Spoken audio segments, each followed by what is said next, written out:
جو لوگ عام طور پر بہت اچھے ہوتے ہیں وہ اندر سے اتنے ہی زخمی ہوتے ہیں۔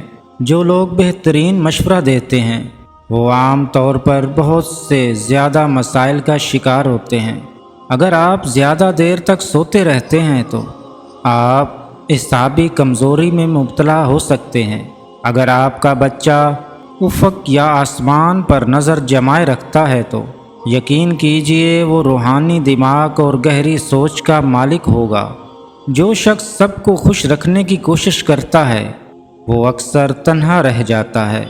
جو لوگ بہت جلدی آپ کے ساتھ دوستی کرنے میں کامیاب ہو جاتے ہیں وہ اکثر آپ کو دھوکہ دیتے ہیں۔ جو لوگ دیر تک جاگتے ہیں وہ زیادہ تخلیقی ذہین اور زندگی کے فیصلے میں بہتر ہوتے ہیں۔ جب کوئی آپ کا نام پکارے اور آپ فوراً جواب دیں یا سن لیں تو یہ صحت مند دماغ کی علامت ہے۔ جب آپ مسکراتے ہیں تو آپ کی توانائی کئی گنا زیادہ بڑھ جاتی ہے۔ جو بچے جلدی بولنا شروع کر دیتے ہیں ان کی یادداشت بہت مضبوط ہوتی ہے۔ آپ کا ذہن ویسا ہی کام کرتا ہے جیسا کہ آرڈر وصول کرتا ہے۔ اگر آپ اس کے بارے میں بات کرتے ہیں جس سے کبھی آپ کو پیار تھا تو اس کا مطلب ہے کہ آپ ابھی بھی اس سے پیار کرتے ہیں۔ اگر آپ کو معمولی سی باتوں پر غصہ آتا ہے تو آپ محبت کی کمی کا شکار ہیں اور محبت کے متلاشی ہیں۔ اگر آپ چھوٹی اشیاء سے چمٹے رہتے ہیں تو آپ بچپن سے عدم توجہ کا شکار ہیں۔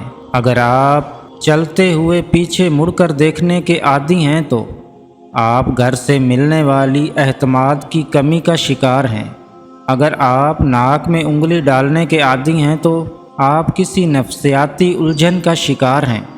اگر آپ ٹانگیں پیٹ کے ساتھ چمٹا کر سونا آپ کی عادت ہے تو آپ بچپن سے خوف اور عدم توجہ کا شکار ہیں۔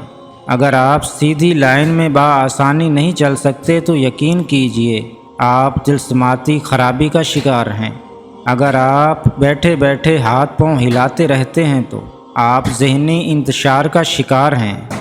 اگر آپ کو گلے میں خارش ہو رہی ہو تو اپنے کان میں خارش کریں۔ ایسا کرنے سے آپ کے گلے کی خارش کم ہو جاتی ہے۔ جو لڑکیاں زیادہ مسکراتی ہیں وہ مردوں میں زیادہ پرکشش پائی جاتی ہیں اور جو مرد کم مسکراتے ہیں وہ خواتین کے لیے پرکشش پائے جاتے ہیں۔